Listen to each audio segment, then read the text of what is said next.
Before we get started, I wanted to make sure that you knew that we still have our Move Better, Feel Better program for a lifetime membership. You pay once and you don't have to pay again. This ends September 2nd. After that point, you can pay monthly, 6 months, or yearly. So it will become a contract membership. So if you want to jump in now, if you've been thinking about working with me, make sure to jump in at this price because you pay once and then you have access for the life. And what this all entails is you get the courses. We've bundled up any of the courses that I talk about throughout my podcast. So foot, pelvic floor, core, and posture, they're all going to be combined in our Move Better program.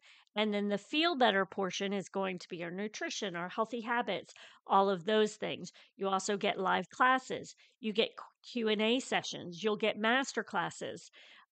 You get a private Facebook community where you can ask your questions, get your questions answered. And did I say live classes? If not, there are live classes as well. And you also get 50% off our one-on-one sessions. So definitely jump in. You can head to movingthroughmidlife.com and click on the Move Better program. You can also click on the tab that says Work with Me. It'll give you that information as well. And I look forward to it. Remember, September 2nd, that will be Monday. It goes to a monthly or yearly membership.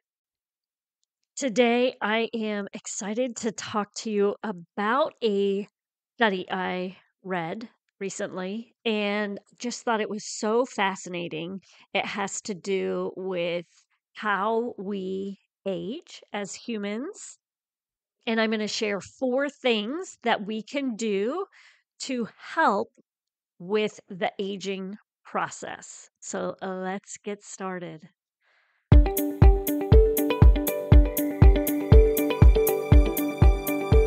Welcome to Moving Through Midlife. I am your host, Courtney, a personal trainer and movement specialist who wants to help you move through midlife with more grace. Each week, we will discuss ways we can show up better for ourselves and our children without the burnout. We will focus on overall health through habit stacking to help increase energy, provide movement snacks to help you move more throughout the day while also moving your body more, and learn from professionals on moving through midlife with ease so that you can feel confident with aging gracefully. Grab your earbuds and join me on a leisurely walk while we discuss moving through midlife. Okay, first thing is we have to talk about this study. It is fascinating. You may not be like me, but I geek out on this stuff. And there was a study, I'm going to get the information through, I believe it was called Nature Aging. Yes, Nature Aging. There was a study on how humans age. Now, I want to make sure I preface this that this was a US study taking 150 people out of California. So I cannot speak for everywhere else, but I do want to say it is important to note that the people that were studied were all different ethnicities and men and women that they looked at.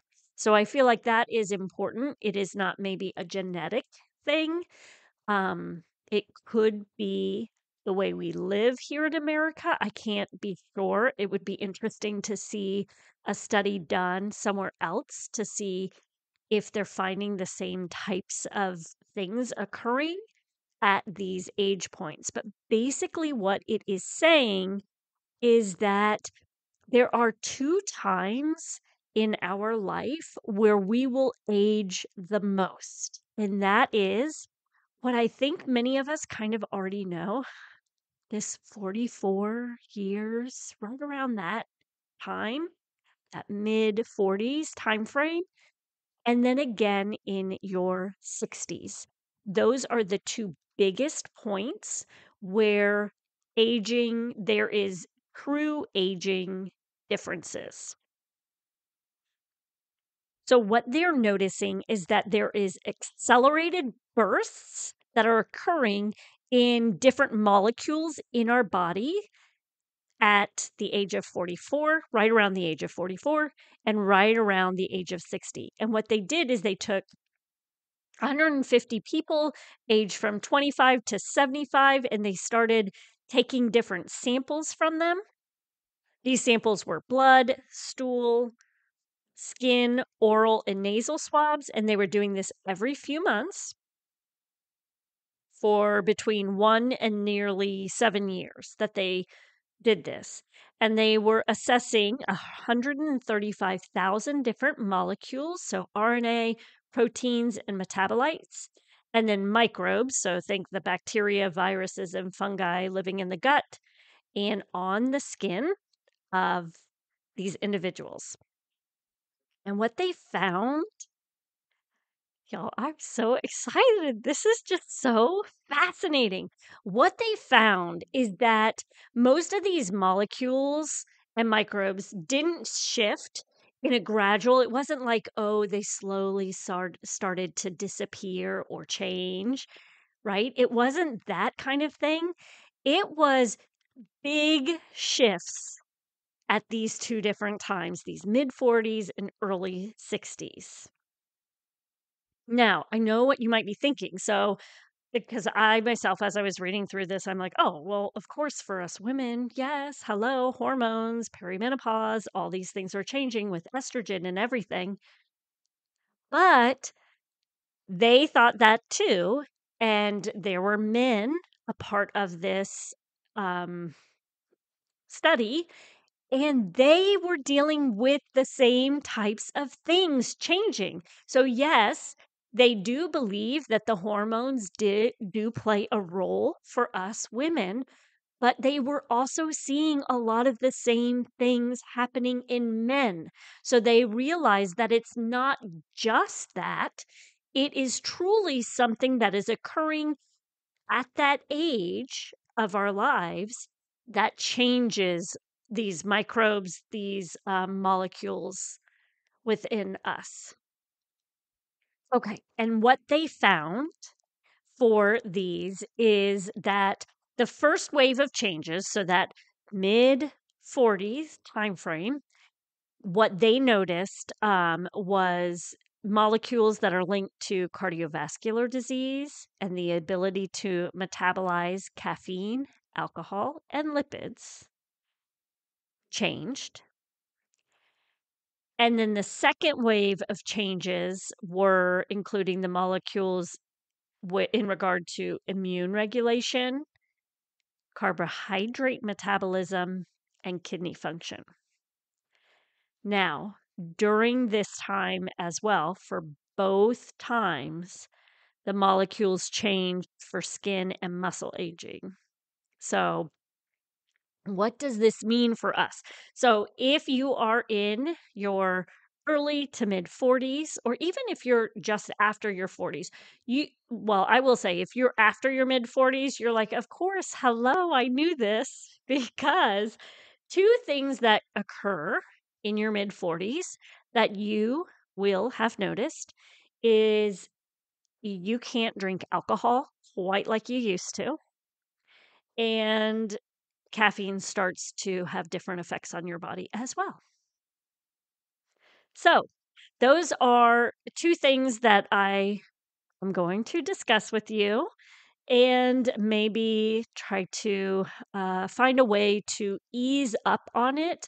I do not think we need to live in a world where we stop doing anything, but I think the more we know, the better able we are to tackle certain things. And if you understand that this is not just a me problem, this is an aging thing, you might be more apt to try something different. But then also, I always want to say that even though it is something that is happening to all of us at this age, if it's not bothering you, like if you really are listening to your body and it's not bothering you, then keep going. So to that, always caveat that, like always listen to your body first, but I don't want you to ignore those signs because you like it. Okay? And I'm speaking to myself right now as well because I don't have the issue with alcohol, but if you've listened to me long enough, you know that I love my coffee in the morning. So, these are two things that we really need to work on. We need to decrease our alcohol consumption. I know it's not fun, but you will probably have noticed that things are feeling a little bit different when you drink. Maybe you have that one drink and you feel like you're hungover the next day. That is a sign that your body is not metabolizing that alcohol quite the same. So we do need to work on decreasing our alcohol consumption. And I have a few things that you can do for that. One is cut the alcohol. So if you like to have a glass of wine at the end of the day, maybe you cut that alcohol with some sparkling water to kind of help decrease the amount that you're drinking. Maybe you put some fun ice cubes in, so like sparkling water ice cubes in with the wine so that, you're not drinking as much, if you can understand what I'm saying. So normally we wouldn't put ice in our wine, right? But if you put ice with that has been like sparkling water, some sort of fancy water, however you want to make your ice cubes, you put that in the level, the amount of wine that you can have in that glass is going to be less. And then as it melts, it's going to be diluted by the liquid within that ice cube, which will then, make the overall amount of alcohol that you drank less. Or if you are not one who drinks a lot, you can say, like, when I go out, I'm only going to have one glass. On the weekend, when I go out on a date night or out with my friends, and I will make sure that I'm not drinking any wine during the week. Those are things that you can do to help reduce the amount of alcohol that you are drinking. The same thing is true with caffeine. So I do notice for myself that when I drink caffeine in the morning, especially if I drink 2 cups back to back, I will not usually feel well. I will start to feel that anxiousness in my chest or even sometimes heart fluttering. So I know that I can't do that. And that is one reason why in the episode last week, I spoke about making sure that you eat first, because that is going to lower the effect that the caffeine has on your system. And it helps like with metabolizing the caffeine as well. So making sure that you're eating something before you drink coffee, but also, and I'm assuming it's coffee, maybe tea, depending on what type of tea you have, if you're not drinking a black tea, maybe change the amount of caffeine. Same thing with coffee. Like we can move towards more of a decaf. And that's one thing I would say is do like a half calf. So if there's a coffee that you really like, and maybe this is something I'm going to do as I'm thinking about it right now, is buy the caffeinated version and a decaf version. And instead of going completely decaf right away, just put, half of the caffeinated and then half of the decaffeinated coffee together, the ground coffee together. to make your coffee. So that would be one option. Or you could do, say, on the week or on the weekdays, I'm going to have decaf, and on the weekend, I'm going to have caffeine, whichever. But, learning how to try to find different ways to cut the amount of caffeine you're having. Maybe it's instead of drinking 2 cups of coffee, I'm just going to have 1 cup of coffee in the morning, and then on the weekends, I'll enjoy 2 cups. And that's a great way as well, because usually many of us are busy in the morning. And I don't know about you, but for myself, that first cup is the one that is the satisfying one. It's the one that that's that pleasure that I get from drinking, quietly drinking that coffee while I'm eating my breakfast. I enjoy that one much more than the second one. So maybe really just only making as much as you need for that 1 cup.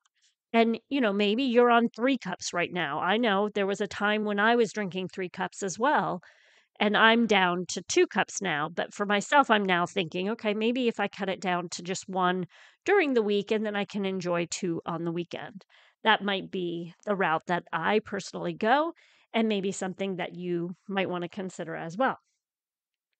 So that is in regard to the metabolizing the caffeine and alcohol. And then let's talk about lipids as well. So for lipids, you want to think about this is like your cholesterol, triglycerides, things like that. You want to think about fried foods, animal fats, dairy products, cream, butter, and cheese, more of your high fat dairy products. So those are lipids. Those are the foods with lipids. So you may have noticed, I myself have noticed, fried food. I don't eat it. I don't eat it anymore. I just don't feel good for myself eating it.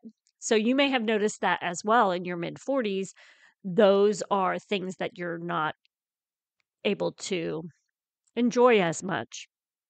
So those are the 3 things that I would recommend kind of moving away from, eating less of. One thing I did like to see is carbohydrates were not as big of the deal at this stage as they are when you hit your 60s.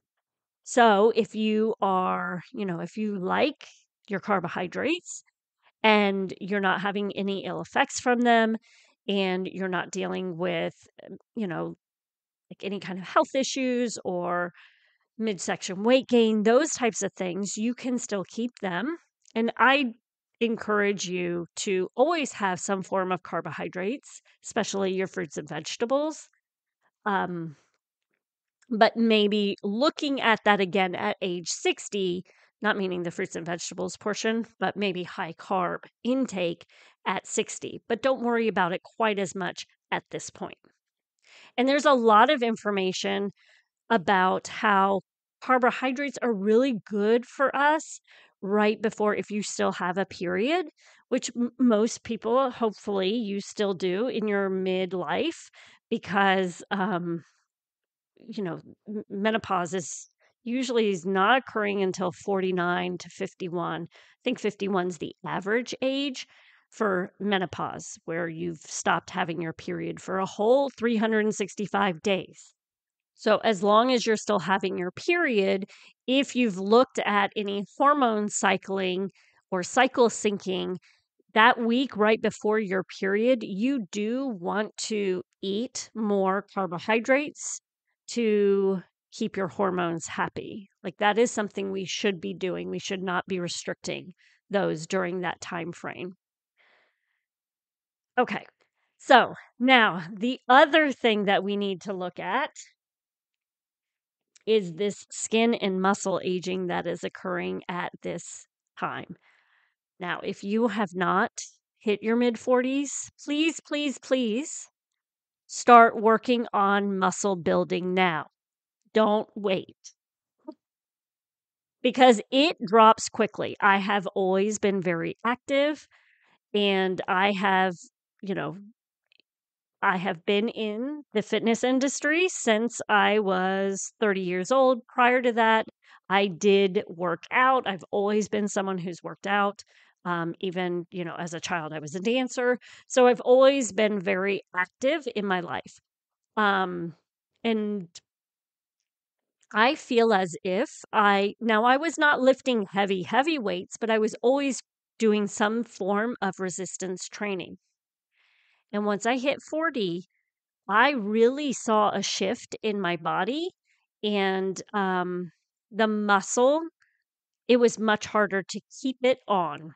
So, this is one area I would not wait to start. You need to be lifting heavy and heavy safely, right? So we don't just start walking out and trying to lift 50 pounds. No, that doesn't make any sense. Start where you are now and start challenging yourself to lift a little bit heavier.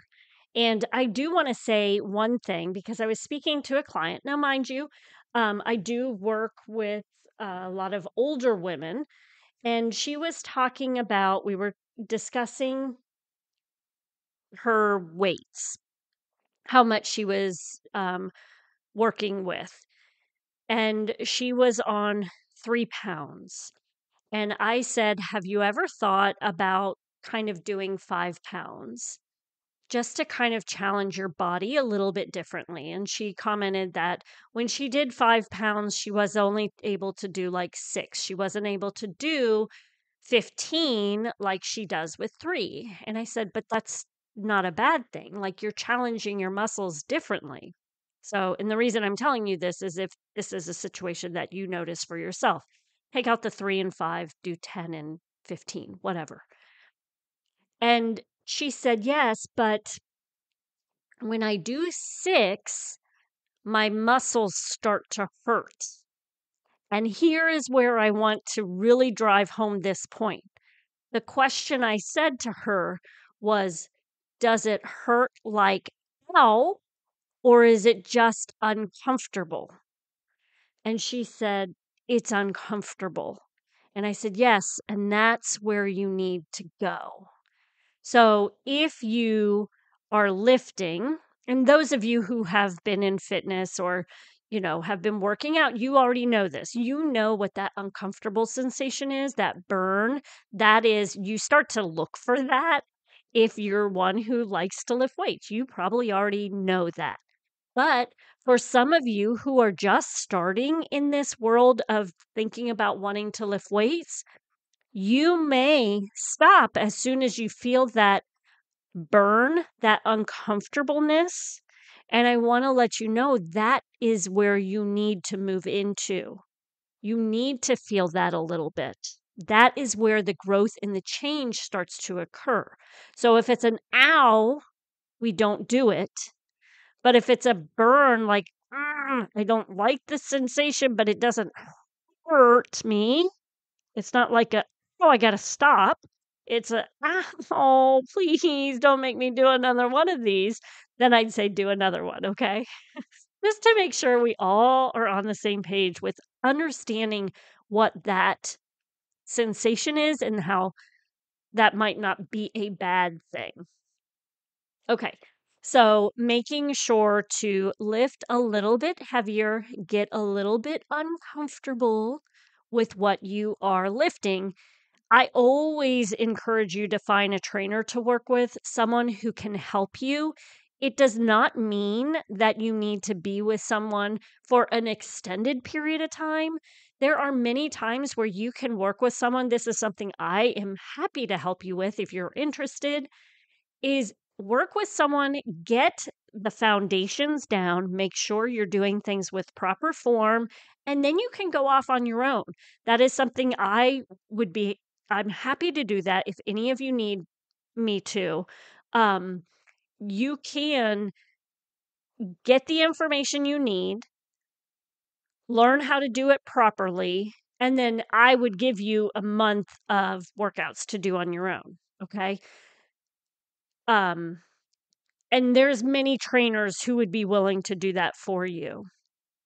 So just find someone that you like, that you resonate with, and work on some strengthening. Some of you might prefer to go somewhere to work on strengthening as well. Going to a gym, perfect, um, because a gym is going to provide you more weight.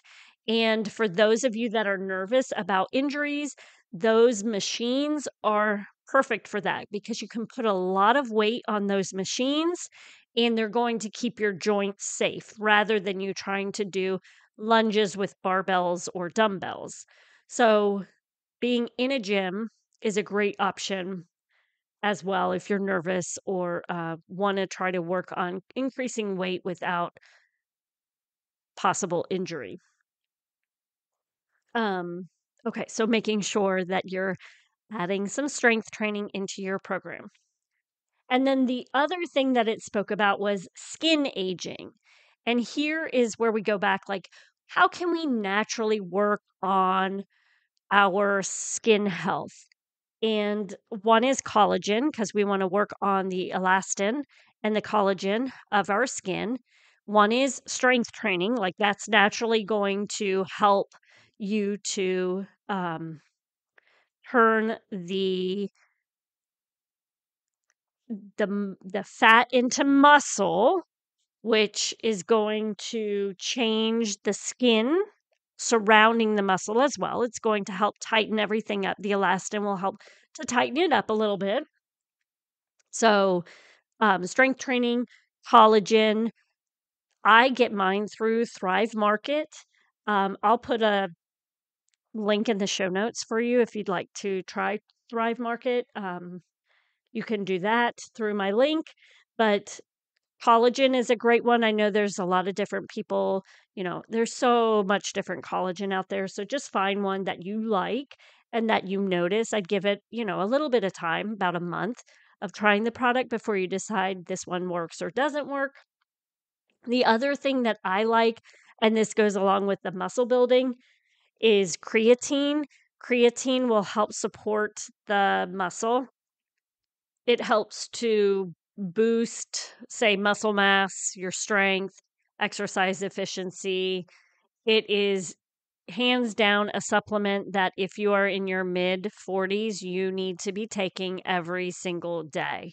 So that is one thing I would recommend.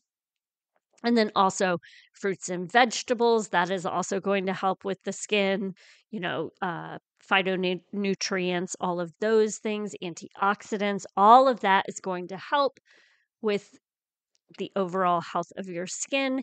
And then hydration, making sure you're drinking plenty of water to ensure that your skin is plumper.